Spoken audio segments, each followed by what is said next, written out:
Mali, here the link has been shared on the group. Don't discuss anything now. Okay.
Hi, Ovindu and Seth. Have you all got the descriptions of judges?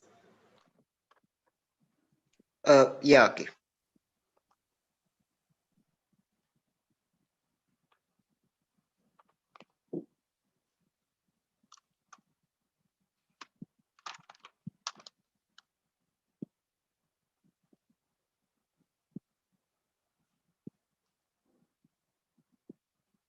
Criminals use cryptocurrencies such as Bitcoin.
Are all debaters of both teams present?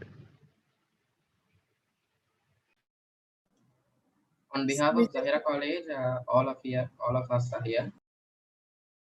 On behalf of St.Bridget's Convent, the whole team is here.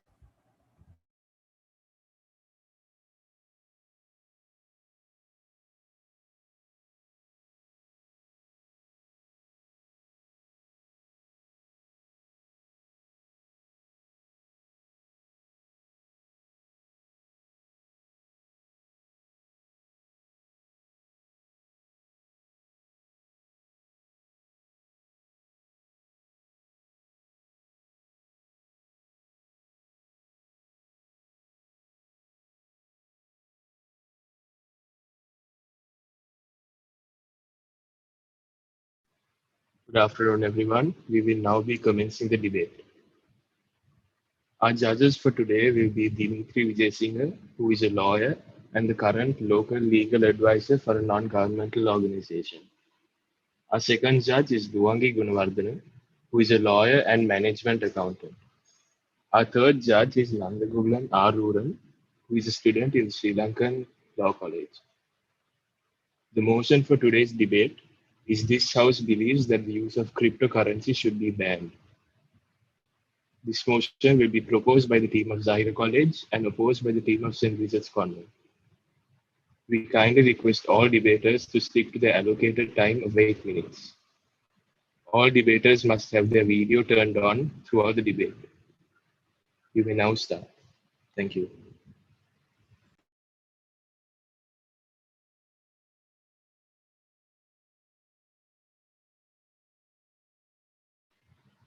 We request the first speaker of the proposition to begin. Honorable adjudicator, members of the side opposition, members of the side proposition. This House believes that the use of cryptocurrency should be banned.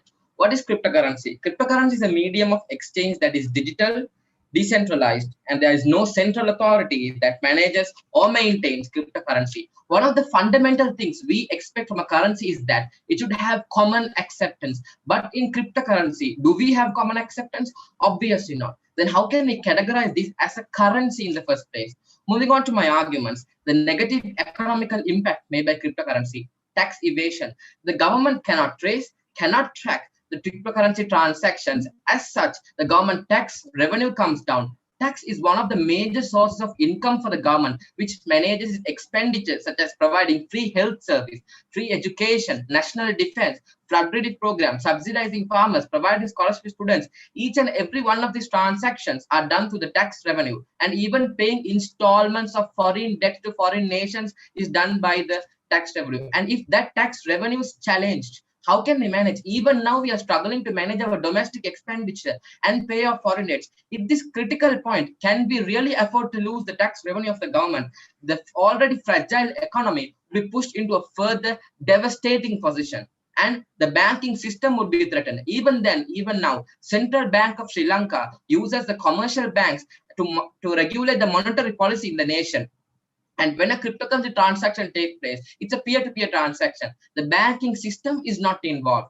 As such, the profit of the banking system would go down. They would not be giving loan to investors to invest. As such, the domestic investments within the nation would come down, and it would result in an economic decline. The economy is the backbone of the nation. It decides, does this nation is going to move forward into a developed nation, or is it going to move backwards into a more poor and developing country? If that economy is going to be threatened, if the banking system is threatened, the financial stability of the nation would come down. Who knows? There when the stock market crash, how many jobs would be lost? And all of this cost, do we really want to pay? And what are we going to get in return? Cryptocurrency. Do we really need that? It is wreaking havoc in our economy, and our tax revenues and our economic stability is challenged by cryptocurrency. And do we really want to implement that in Sri Lanka firsthand? Moving on to my second argument, the energy consumption and the environmental pollution related to cryptocurrency. The Business Insider, which is an American financial and business news website, they are telling that the production of cryptocurrency consumes vast amount of electricity. The production of one single Bitcoin costs more than 72,000 gigawatts. The production of one single Ethereum costs more than 18,000 gigawatts. Even in recent years, currently this year, Sri Lanka experienced frequent power cuts. Why? Our power grid is struggling to provide electricity for all the domestic consumption within Sri Lanka. At this critical juncture, can we really afford to produce 72,000 gigawatts after all for a single Bitcoin? Can we really afford to do that? And if we divert power from other industries in order, if we direly need to have cryptocurrency in Sri Lanka, and if we divert the power, other industries would be seriously and devastatingly affected. Think of the health industry, the business sector. Their production would stop. Why? There is no power to be given. Then how can this country move forward? This is not feasible in Sri Lanka. And China, which has one of the largest crypto mining places in the world, is now facing the consequences. Regions where crypto mining is currently happening, even healthy adults are infected when they're going outdoors due to the contamination of the air. That is the situation of healthy adults, ladies and gentlemen. Think of Sri Lanka. It is a tiny island. We're not big as China. then what about the kids? What about the old population? What about the pregnant woman? What about the youth? All of these said categories are going to be infected by cryptocurrency mining in Sri Lanka. And if the youth population of the nation is going to be infected, who is going to carry the weight of the nation in their shoulders? In order for a nation to develop, in order for a nation to move forward, the youth population of the nation must be healthy. And if they're going to be sick, what stands in that way? Cryptocurrency. So do we really want to remove our development of the nation, after all, to get cryptocurrency? And the University of Washington states that globally 15 million tons of carbon emissions are currently happening as of now due to cryptocurrency mining. Do we really want to make sure that we are going to add more millions of tons into this already fragile planet? Ladies and gentlemen, we have only one planet in the universe. We don't have a planet B to go to. Only one Earth in the universe where humans can survive. And if that planet is going to be challenged by cryptocurrency, can we really afford to have that? The Sri Lankan future generations are going to be challenged because Sri Lanka should have sustainable development. The future generation also should be able to survive in this glorious nation. But if we are going to implement cryptocurrency, because due to the fact of the vast environmental pollution the cryptocurrency is going to have, we cannot have a sustainable development, and we cannot have a development at all. The future generation would be. Sir. Yes, madam, please. Sir, don't you believe that even vehicles pollute the environment? So do you think that we should ban vehicles? I'll try to answer a question at the end of my arguments. Thank you. Moving on to my third argument, the cybersecurity risk associated with cryptocurrency. The City National Bank in California, United States, says that cryptocurrency investment are heavily risky investment. One of the key things which we consider when we make an investment is that do we have a sufficient return? But if that investment itself is going to be in a risk, do we really want to make that investment, ladies and gentlemen? And Byron Gar, who is one of the senior cyber innovation analysts in the City National Bank, says that if cryptocurrency information is going to be stored in electronic devices, they are going to be subjected to hacking and theft. Of course, each and every single person with associated with cryptocurrency, they're going to store the information in electronic devices. And if those are going to be hacked, which is said by senior analysts around the globe, it is risky. Then why do we really want to do it? After all, what are we going to get? The investment which we save bit by bit, coin by coin, little by little, all of this would be gone a blink of an eye if you make the wrong decision, if you make the wrong call. And this theory has been supported by facts. There has been massive security breaches recorded in the coin check, which has lost more than $550 million due to cryptocurrency hacking, and Baitab, which has lost more than $30 million due to cryptocurrency hacking and theft. Does the Sri Lankan economy have the capability? Can we really afford to lose $550 million, ladies and gentlemen? Of course not. And it would completely devastate this nation. And there are no official financial sources, such as central bank or commercial banks in this nation. They do not provide any sort of legal or official information for cryptocurrency. How to invest, how to purchase, where to purchase, what are the good reputed institutions you can buy cryptocurrency. None of this said by central bank, commercial banks. As such, that creates enough room for people to be misled. It creates enough room for false information, fraudulent information to be distributed. People rely on government institution for financial information, and if that government institution are not providing, why? They know this is not a worthy investment, this is a risky investment, so they are providing information. So do we really want to make the people of this nation to invest their savings on something which does not give them return, which is going to be making sure that their money is going to be stolen? Do we really want to implement this in Sri Lanka? So this is why we believe that the use of cryptocurrency should be banned. Thank you. Over to you.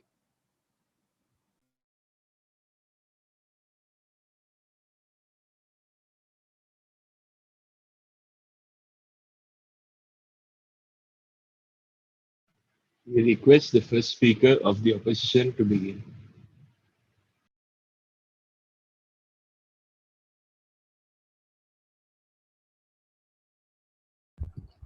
Am I audible? Yes, we can hear you. 3, 2, 1. The prior permission from Honorable Judge and members of the House. We as the opposition will be basing our case under 3 substantives.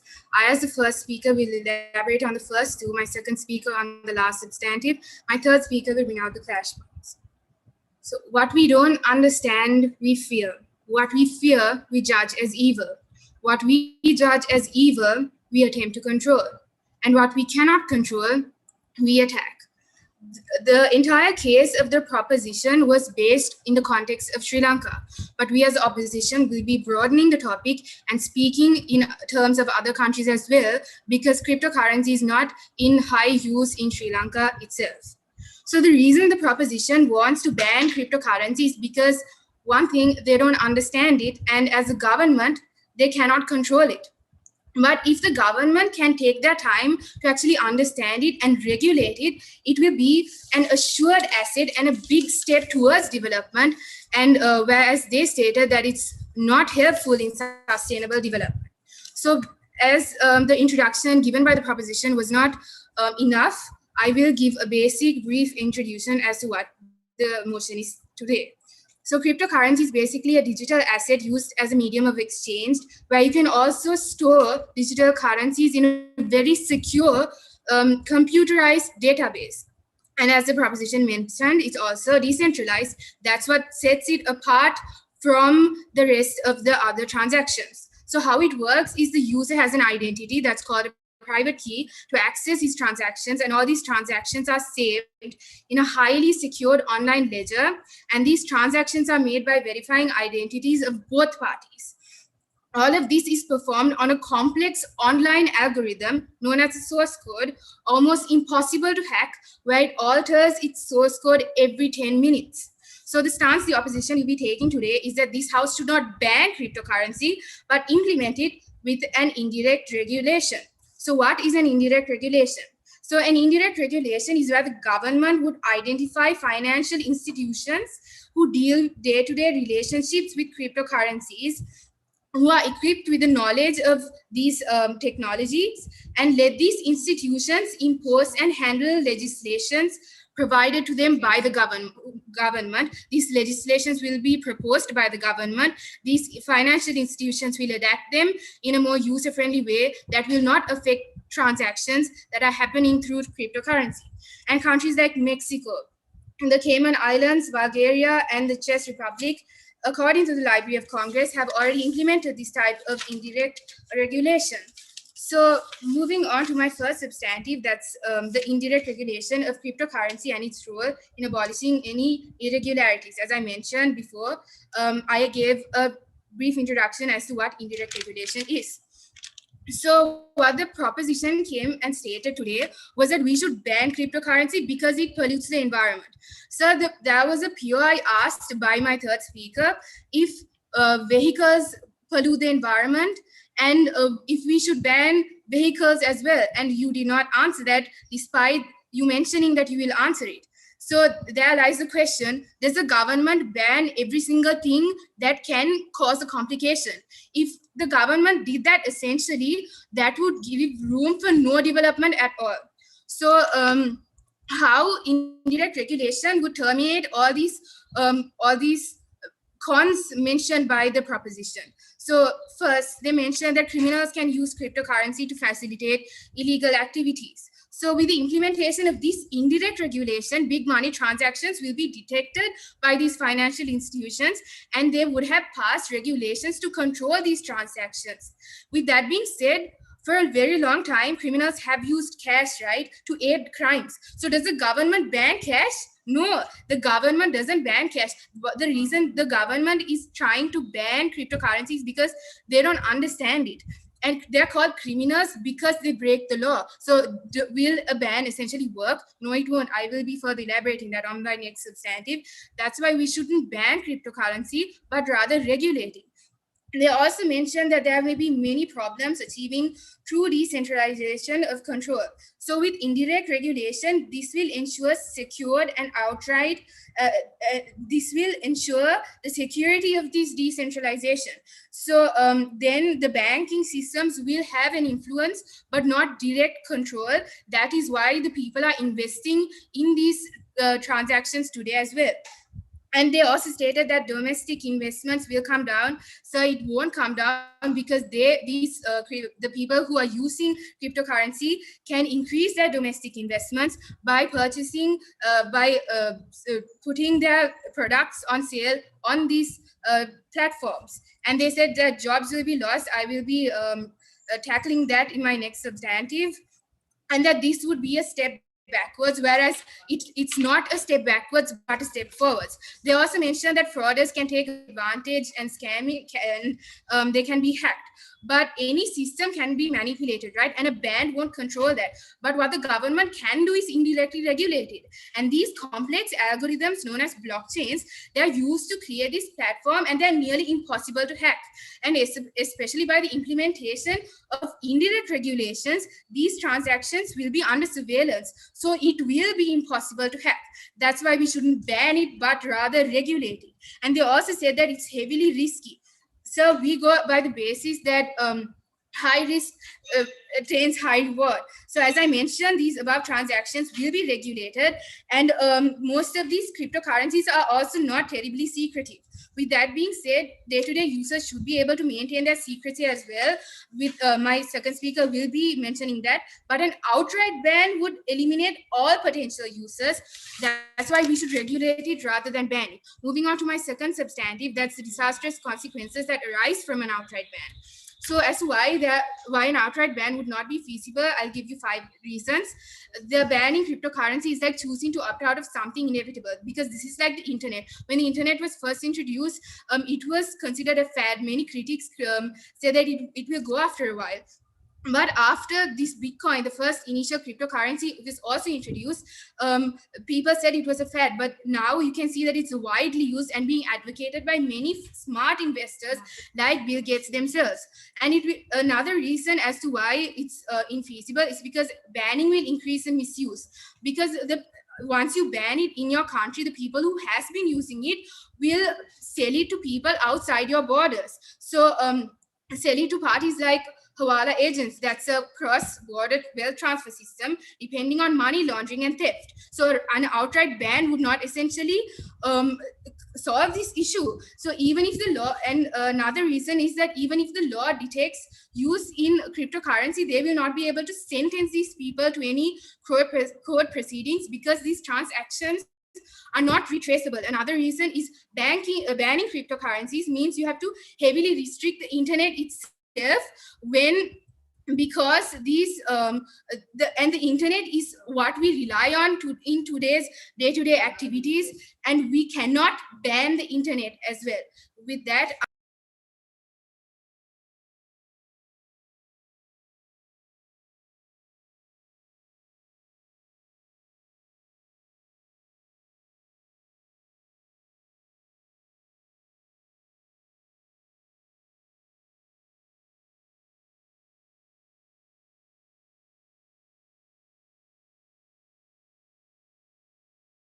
We request the second speaker of the proposition to begin.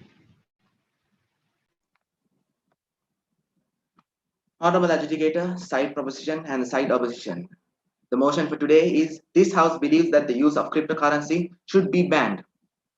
Before coming to my points, let me come to the POI asked by the opposition. So the POI was why not ban vehicles when they are causing pollution? Let me explain you. Which vehicles created these days come pollution free, and also they can be controlled. The vehicles pollution can be controlled, but can you control the pollution done by cryptocurrency from the cryptocurrency? So that's a question still which has a question mark there.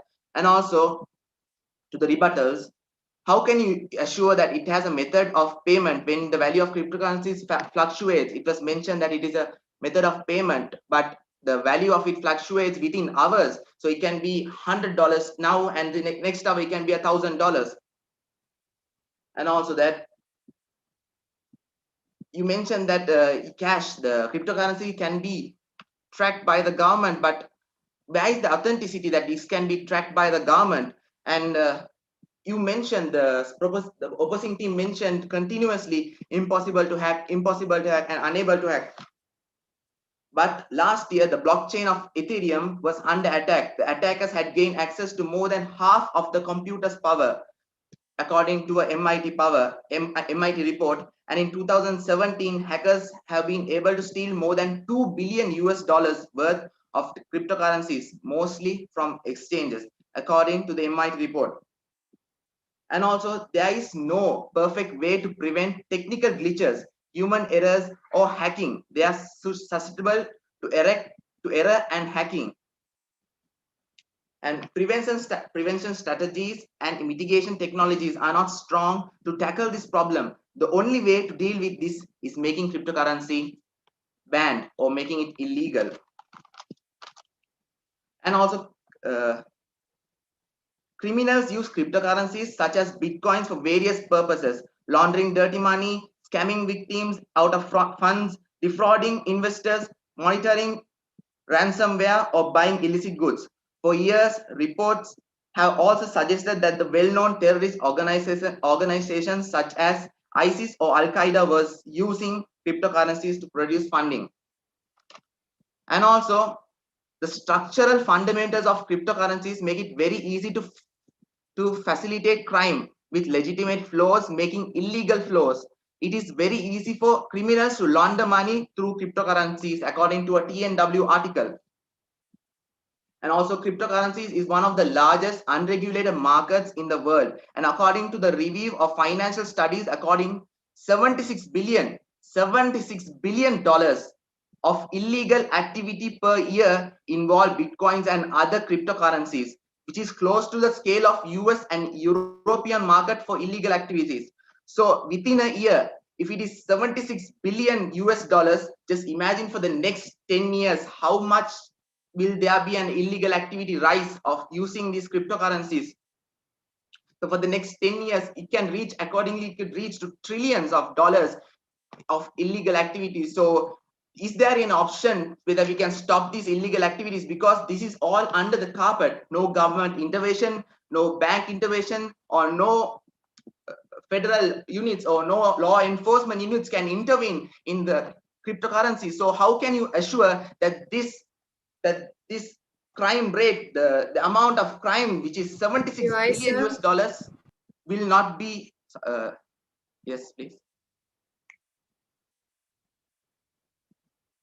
Sorry. 76 billion US dollars will not be able to which will not happen. And also a terrorist organization named Hamas raised funds using cryptocurrency. So the law enforcement saw this, but they were unable to stop this because it was cryptocurrency. People, anonymous people, fund them, but there is no source of who fund them and how they got the funds. And also the first 3 quarters of 2018, according to the group IB experts, at least 14 crypto exchanges were hacked, resulting a loss of 34 million US dollars. Yes, madam. Sir, don't you believe that when you ban cryptocurrency, that these people will still engage in these activities underground? They were able to engage in the activities using cryptocurrency. Cryptocurrency is the fuel for their market, for this black market to happen. So if you cut down the fuel, that means they will not be able to engage in the activities. It is basically that because of cryptocurrency, because of this cryptocurrency availability under the carpet, without government intervention of any law enforcement intervention, they are able to conduct these illegal activities. And I think you might have heard about the the black market named as the silver part, which is also the underworld black market, where the terrorist organizations and drug dealers were able to do many transactions under the carpet. And also there is nearly close to 200 domains catalogued as illegal by Turbulabs, illegal black markets at Turbulabs. More than 75% appears to be illegal marketplaces. Many of these are fueled by bitcoins and other cryptocurrencies. A recent report by a leading crypto payment analytic firm shows that Bitcoin transaction on the dark web grew from approximately 250 million US dollars in 2012 to 872 million US dollars in 2018, and it is projected for the Bitcoin transaction in the dark web used in 2000, and is projected that the Bitcoin transaction in the dark web will reach 1 billion in 2019. It would have been a record-breaking transaction, and it is 2 years since which was reported, and this is 2021. So we can imagine how much large amount of cryptocurrency scam and illegal activities would have happened in the black market. And according to the New York Times, the US Embassy in 2020 seized nearly $2 million in bitcoins and other types of cryptocurrencies from accounts alleged financing terrorist organizations. And also,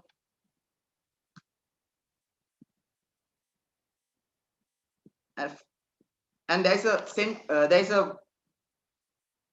sentence said, by feeling grateful, doubling all payments sent to my BTC address.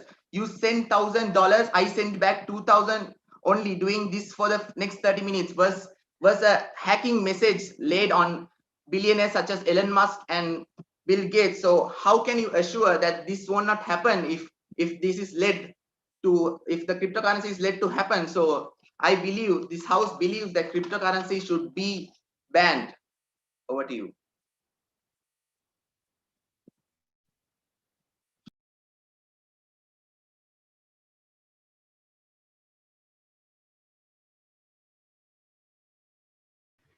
We request the second speaker of the opposition to begin.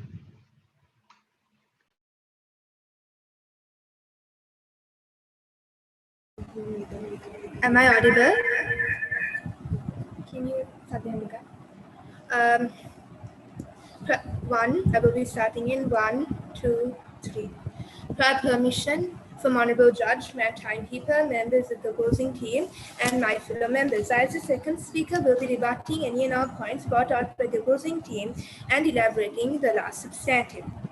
So this side proposition came out and stated that this would increase tax evasion and money laundering and buying illicit goods, and this would create a black market and a dark web. And yes, we do accept that there are cons to this, but this can be suppressed by indirect regulation, and that is why we believe that by imposing a ban, it won't be effective, because these illegal people would find a way to go around this, right? Because this would actually increase the misuse, right? Because once you ban something, right, these people are left with money, left with bitcoins that they don't know what to do with, and no one is going to buy them because it's banned. So what they would do is they would sell it to Hawala agents who are a cross-border illegal wealth transferring system, who would use this money to do illegal activities, right?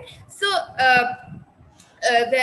so this is why we believe by banning something, this would actually increase the misuse instead of decreasing it. And banning cryptocurrency would be really ineffective, because the internet is a vast thing, right? It has so much of opportunity, so much of opportunities, right? So people are going to find a way through this. So for example, if you ban a movie, right, you can use the software VPN to go and look at that movie, right? So in order for this to be effective, you need to heavily restrict the internet, and that is infeasible, right? So as the opposition, we believe that instead of banning this, we need to indirectly regulate it without the decentralized nature being destroyed, right? And then the proposition stated that the government not being involved is necessarily is a bad thing, but it isn't necessarily a bad thing, because people are in charge of their own financial transactions, and it's not the government who has power over their assets, right?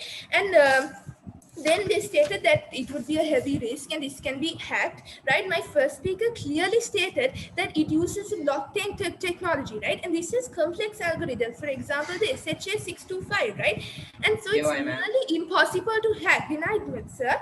And then, so even after regulation, it would be more strictly restricted, and because this would be under surveillance, right? Moving on to my substantive, okay? So I will be further elaborating on my first speaker substantive, which is disastrous consequences that will be born from an outright ban, right? So she stated that it would increase the misuse, and then it is the future of our money. This is an inevitable evolutionary process. We can't choose to opt out of something that eventually will become part of our lives, right? Because internet, right? When it first came out, with the advent of internet, lots of people thought that this was a fad. There were lots of critics, but with time, it eventually dissipated, and the doubts will eventually dissipate, right? And the fact that this would cause more harm than good, right? So what would happen is, if you ban cryptocurrency, what would happen is these citizens of a country will be attracted to places that have not banned this, and this can essentially cause a brain drain, where a substantial amount of your citizens would immigrate to a country, right? So then moving on to my substantive, which is the pros of cryptocurrency outweighs the cons, right? So yes, as the side opposition stated, it has many cons, right? But they are not detrimental enough, it's not justifiable enough to ban cryptocurrency as such. And in order to suppress these cons, we have clearly stated a policy, an indirect regulation, which will prevent buying illicit goods and money laundering and extortion and etc. etc. Why is this beneficial for us? Is because it creates a user autonomy, right? So this is a decentralized nation, which means there is no central authority that is in charge, right?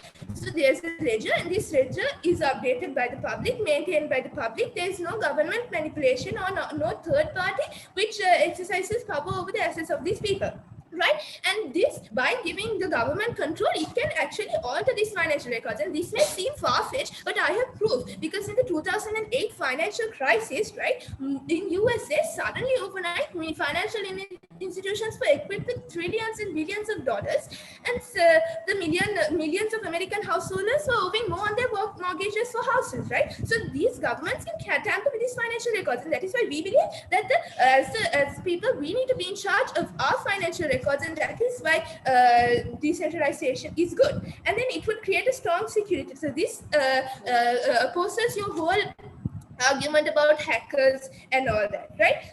So this would avoid third parties with ill intents, right? For example, hackers, because this is a technology which is really complex, right? It's impossible to understand this encryption technique, right? So it's impossible to hack, right? So why it would I will answer it at the end of my substantive, right? Why would it create a sense of discretion? Is because these are sensitive information of these people, and by doing traditional financial institutions, by giving this sensitive information, there is a chance that this can be made public, right? But so this can increase situations like phishing, where the people obtain sensitive information and use it to blackmail people, right? Yeah, madam. So yes, we do believe that I will answer it at the end of my substantive, sir. And yes, we do believe that these criminals can hide behind this sensitive information, but by regulating this, by imposing laws, this can be stopped, right? It would create an easy transaction, right? Because these are straightforward transactions. There is no, this is peer-to-peer. There is no middleman who gives approval for this. It is between the two parties, right? So there is no commission, there is no paperwork, there is no brokerage fee, right? And then international transactions are made easy, right? If you are doing the traditional financial transactions, what would happen if you exceed your amount? You have to pay tax, right? So whereas by doing cryptocurrency, you are not subjected to exchange rates or interest rates, or there is no limit or transaction charges or other levies. So this is advantageous for travelers, because they would be able to convert their money from bitcoins, right? And then there is yes, your PI, sir. Madam, if you're saying that hacking is impossible, how did those incidents happen in CoinCheck and Bita, which lost more than millions of dollars? Yes, so we do accept, okay, hacking is nearly impossible, and there is a chance that it can be hacked. But after indirectly regulating this, we can prevent hacking in future for future purposes. So then accessibility, right? So in order for a person to access this, you need only a device or a software. And for example, credit cards and other payments, there's a whole procedure that you need to go through, right? So if you have a data connection, or if you have knowledge of the cryptocurrency and you have access, this has the potential, and so this is a high investment, right? So so this is why, as the government, as the opposition, we believe that we shouldn't ban cryptocurrency, but we should integrate.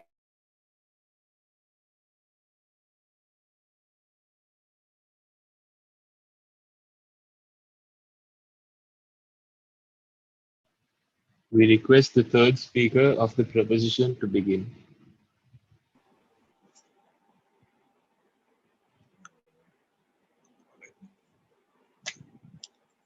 Good evening, ladies and gentlemen. So let's start. Let's begin my speech with saying what a Bitcoin mining really is. So as they are told that it's impossible to hack, the second speaker has said it's impossible to hack, while the first speaker told it's almost impossible. So what we are going to say here is that hacking cannot be stopped anywhere. You see, when a person has the sufficient knowledge, and if he has studied really well on that topic of hacking, then he can hack it simply. There are people who have hacked even the Pentagon, the most safest place, on the internet. They hack even the Pentagon. So what's the assurance that they cannot hack a simple Bitcoin? Moving on with that, I'll go with my arguments. So what a Bitcoin mining is? So Bitcoin mining really has some things as uniquely identifying a data. It's the hash. So using a hash means that the hash number has 64 hexadecimal values. So what is this hexadecimal value? Let's see. 64 hexadecimals mean 2 to the power 256. That's the value of Bitcoin hash value. So we have to find that hash value. We have to guess the hash value properly to mine it. So we have to use a terrible amount of computers which are so powerful enough, which are so strong enough to manipulate those things. So that's what we have to do to get a Bitcoin. So that's what it is, using 7 gigawatts of electricity, which approximately equals to 0.21% of the world's electricity. And despite all this electricity and 22 megatons of carbon dioxide produced annually, despite all these things, how many transactions is happening there?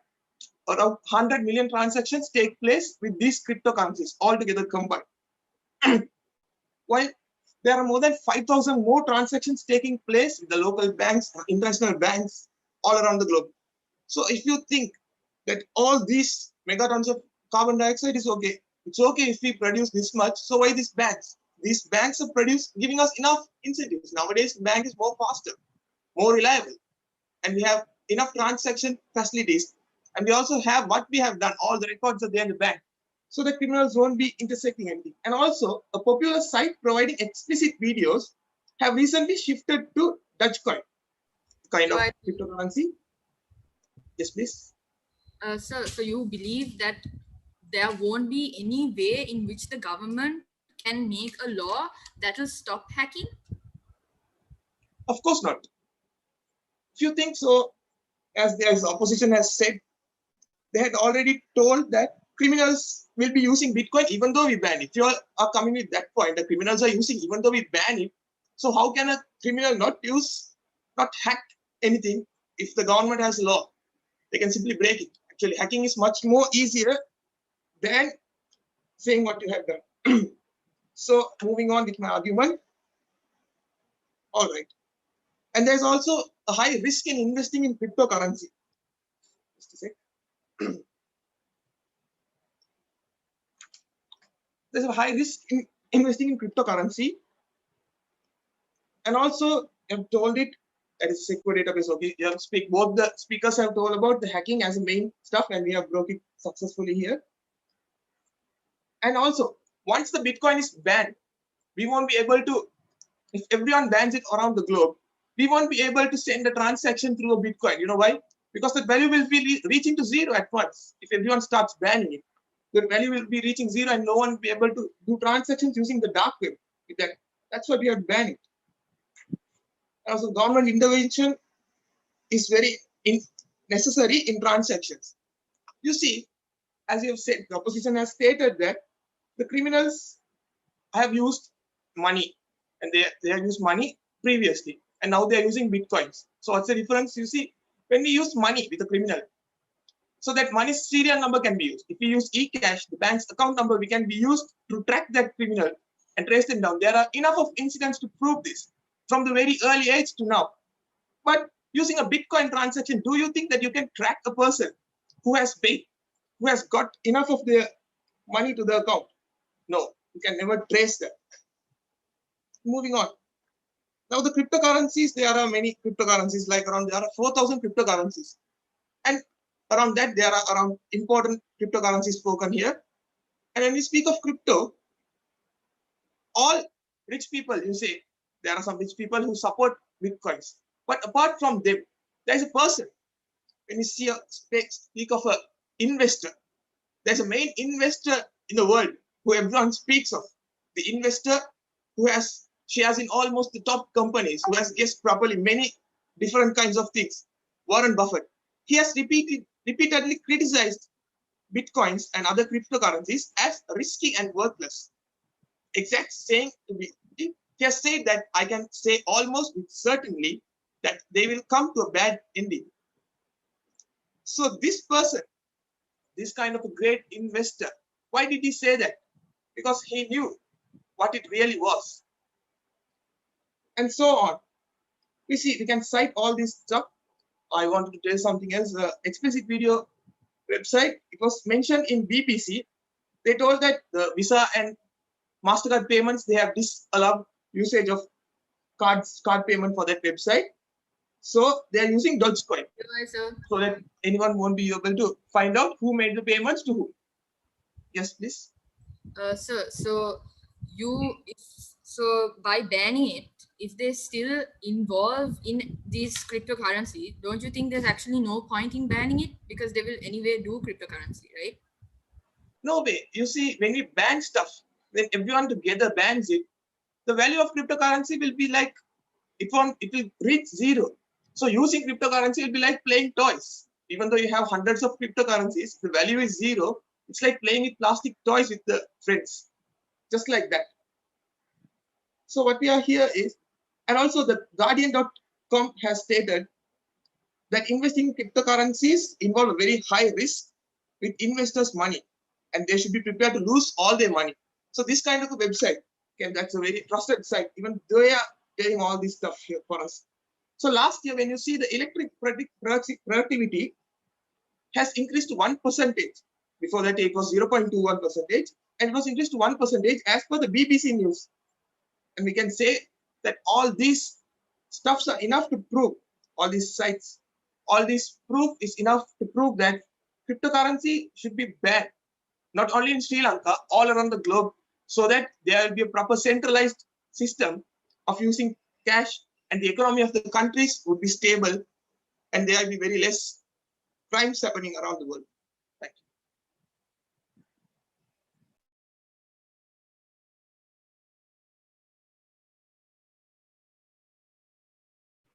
We request the third speaker of the opposition to begin.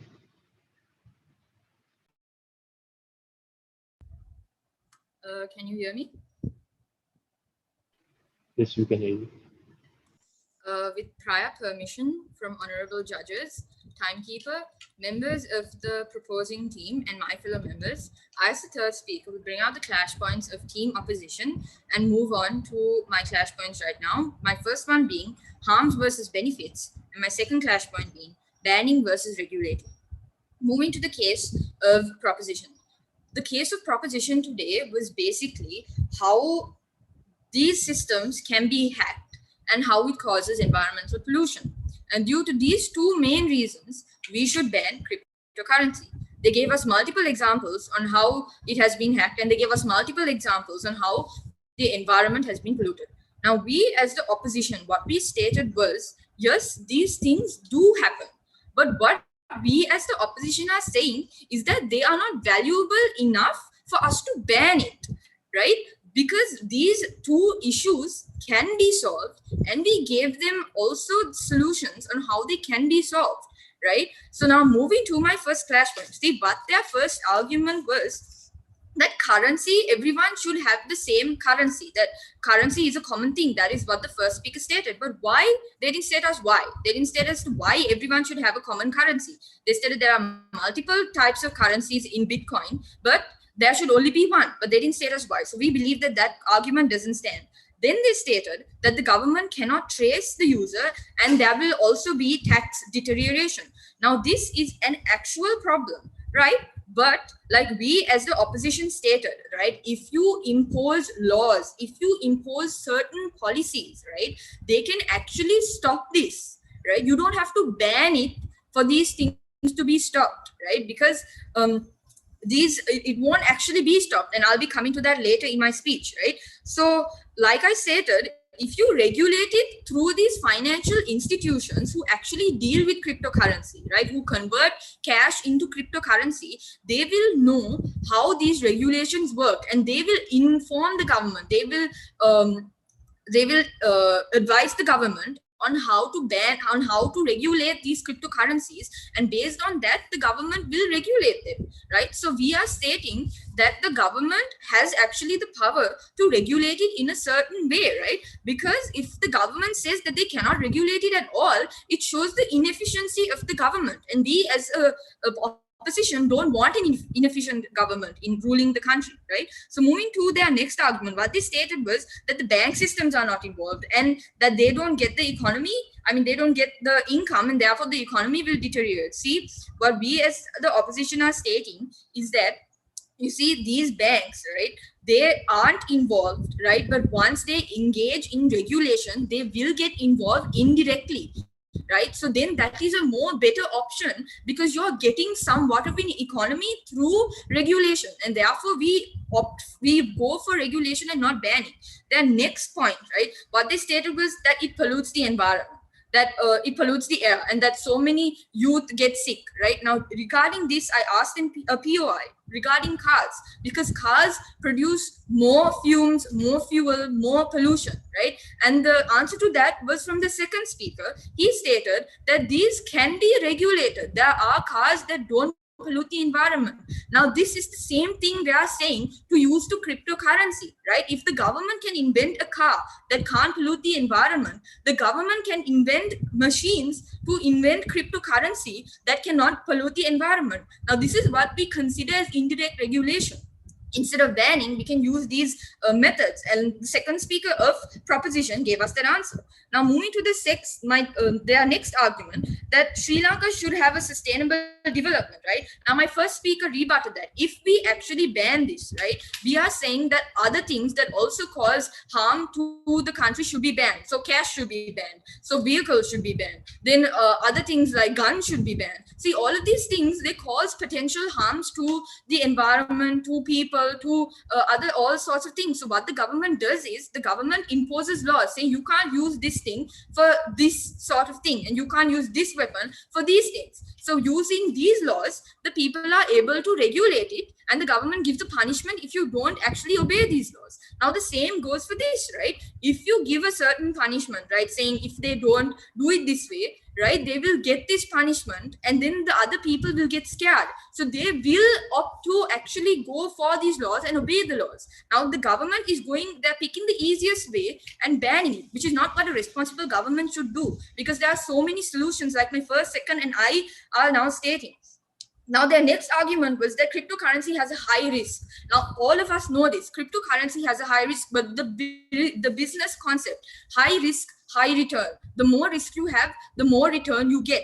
And people who understand cryptocurrency are the people who actually go and invest in cryptocurrency, right? So you have some people who don't understand cryptocurrency, but the government has actually issued warnings on how cryptocurrencies work. There are so many governments who have issued and said, this is what happens if you engage in cryptocurrency. So, and they've compared fiat currency with cryptocurrency. So it's up to the people to actually choose. If people want to invest in cryptocurrency, they should have that option. If people don't want to invest in cryptocurrency, they should not, right? So that is up to the people. But banning cryptocurrency, that is not going to work, because people will find another way of getting what they want, right? So what they next stated was that Al-Qaeda and ISIS, they use illegal activities and they use cryptocurrency. Now this is also another fact, right? But what we as the opposition stated was that the government can regulate this. The government can impose laws and policies that can stop this, right? The government should not use the easy option out of this way to get their to achieve their objective, right? Because anyone can use the easiest option, and you can ban every single thing, right? But see, when you ban certain things, like when you ban vehicles, people can't travel anymore, right? You can't travel anymore, you can't reach other places, right? So therefore the government goes for a vehicle that actually doesn't pollute the environment. So the same thing should be applied for this system as well. So what they next stated was that the Bitcoin is the fuel. So what these cryptocurrencies is the fuel, and if you ban the fuel, that people won't be able to engage in cryptocurrency anymore. See, that is not how it works. They already have a bunch of cryptocurrency remaining with them, right? So what they're going to do is they're going to find people who also have cryptocurrencies, and they will keep on exchanging cryptocurrencies for money because they've invested a lot of money in getting cryptocurrency in the first place. So these people, they will somehow find a way, like my first speaker mentioned, they'll use Hawala agents. So Hawala is an underground money laundering system. So they'll use methods like that to get around and get what they want, right? So also they stated that the government can't make a law to stop hacking. Now this shows the inefficiency of the government. If the government can't make a law, then what is the point of the government? The whole point of the government is to make sure that there are laws that secure the people. And like we stated, if you ban cryptocurrency, you're banning the internet. When you ban the internet, you have no use for Elon Musk's satellites, which are now all over the world. People have internet, people have phones. They can actually use cryptocurrency. So by banning it, you're essentially stopping all of these things. So therefore, as the opposition, we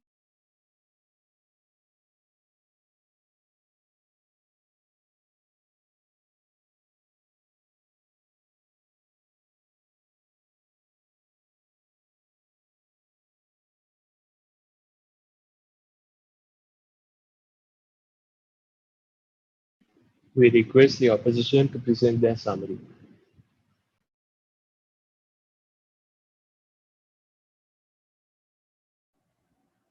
Three, two, one. Prior permission from Honorable Judge and members of the House. I will be giving a sum-up speech for opposition for today's debate.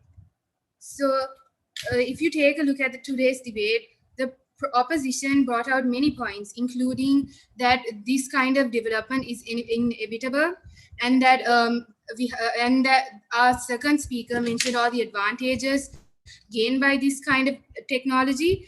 And then we brought out examples and possible repercussions like brain drain or other countries being more favorable, and that these banning cannot be regulated, but if the software itself is regulated, it's much more easier and more feasible in terms of how the government can manage it.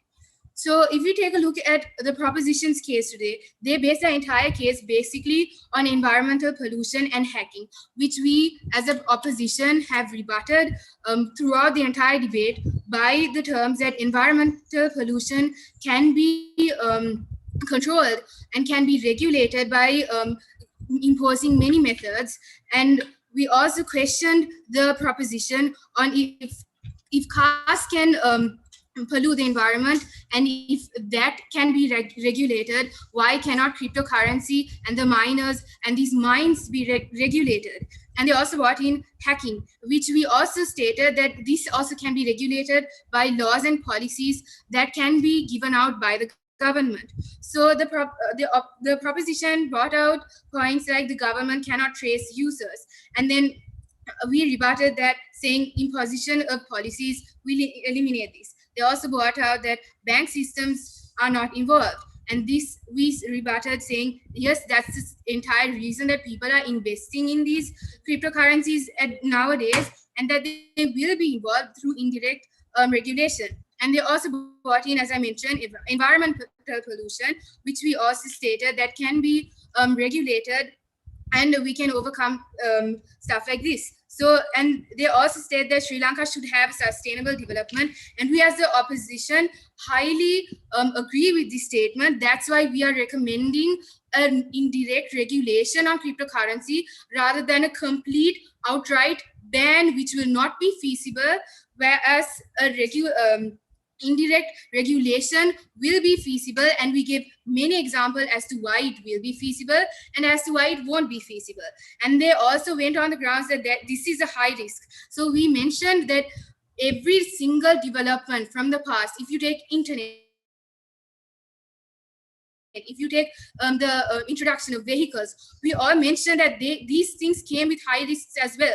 But if we didn't take these developments, if the government didn't handle this risk and take these developments, there will not be developed, that these nations we live in today will not be this farly developed as it is right now, because why the government is saying, okay, it's too risky, we are saying no to development. So by banning cryptocurrency, which is the next generation's transaction method, which is the next future that is feasible, and we as the opposition believe that banning cryptocurrency is almost equivalent to banning possible development, and banning and depriving people and the society of a choice to develop, to handle their own economy, and to make decisions for themselves. With that, we as the opposition urge the judge to side with side opposition, and we believe we won the debate.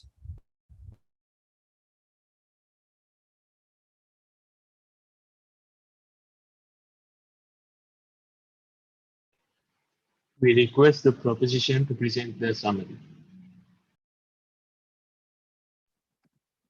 As for the summary, we successfully rebutted POI directed to us about the vehicle ban, and also the vehicle ban which we said to us they can be regulated, but the opposition did not provide any solution of how the pollution caused by cryptocurrencies can be minimized. And also the second speaker of the opposition accepted our points and saying that there is many cons in cryptocurrency, and also did not explain the methods how these crimes can be stopped, how the solution for these crimes to be stopped. As you said, only it was mentioned, or it was mentioned that if the government imposes, and if there is a law, if the word if was used continuously, but there was no proper authenticity or proper source of how can these criminals, how these hackings can be stopped. And also from the beginning of the debate, the opposing team repeatedly said cannot be hacked, which we successfully rebutted, saying the points and the sources of where these hackings had happened and how this happened. And also the opposing team mentioned that through cryptocurrency that we do not, there is no subject to tax. So if there is no taxes, then how can a country develop? And also you all went out of topic, the opposing team went out of topic by criticizing the government. And also the opposing team accepted that there is a high risk, a means of a high risk where people can have losses, and losses can happen in millions of dollars or many more higher amounts. And also the POI directed about the beginning, the banning of cryptocurrency was answered successfully by our third speaker.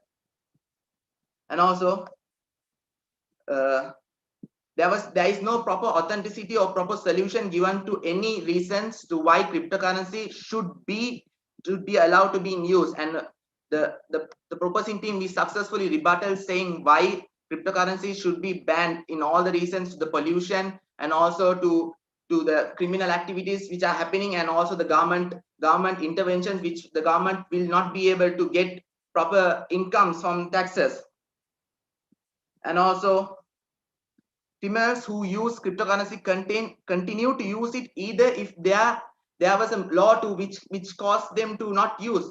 The criminals use methods to hack these methods, to interfere this law. So the only way of banning this, the only way of stopping this is banning. And also the third speaker of our team, the proposing team, mentioned why it is nearly important to ban cryptocurrency, because when it's made illegal, the value of the cryptocurrency is reduced to zero. So we hope that we have presented all our points of why cryptocurrency should be banned, and we hope that we win the debate. Over to you.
You can hear us, right? Hello? Yes, ma'am, we can hear you. Yes, Yeah, all right.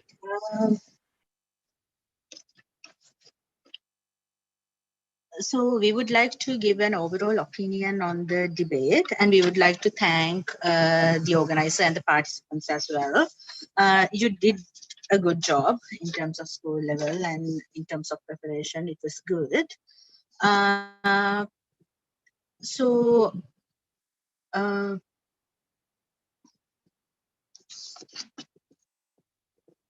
overall, when it comes to both teams, there are certain things that was lacking in terms of specificities. Like both teams, the team Zahira, they were more into facts and without analysis, and St.Bridget also didn't give didn't specify certain things where with related to regulation or indirect regulation, which was one of their main arguments. It looked more like indirect regulation was the answer to everything, but you did not specify as to how to do it in a practical way. So that was visible. And then when it comes to Zahira, we have to say that the first speaker, he limited his scope into Sri Lanka, so that was not good. And also mainly it was visible that Zahira did not ask for POIs, and when they were asked questions also, they were not very good in terms of answering those as well in a successful manner. That is there. And so Dimitri, you want to add? Yes, I would also like to add, I feel like both teams had a tendency to run with each other's arguments and get sidetracked instead of bringing the overall argument back to the topic. So I think it would be great if you guys can work on that for the future. And I think we discussed in terms of POIs, there was a lack of attempt with regards to Zahira in, trying to get your clarification sorted instead of addressing it in your summary, particularly with regards to this whole government and blaming the government thing. You could have presented that to St. Bridget's prior to your summary, which didn't really happen. In that case, I think it does merit to Bridget's, where they did actually attempt to clarify the arguments as the debate went on. That's pretty much it, I think. Yeah, so overall we have decided, all three of us have decided that we would consider St. Bridget as the winning team. In terms of best speaker, Dimitri, you want to add? Yes, speakers. I'm sorry, I didn't. I think Zahira College, the second speaker. We pointed the second speaker out, and the first speaker for St. Bridget's. Those two are the ones who stood out to us. You guys did a great. Yeah.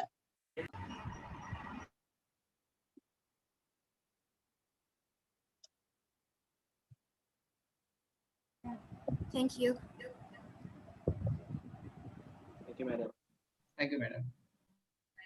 Thank you, judges. Good job, Zahira. Yeah. And all the very best to you. Yeah, you do, guys. All the very Thank best you for very the- Yeah, you guys were all really, really great for school level. Fantastic. Thank you.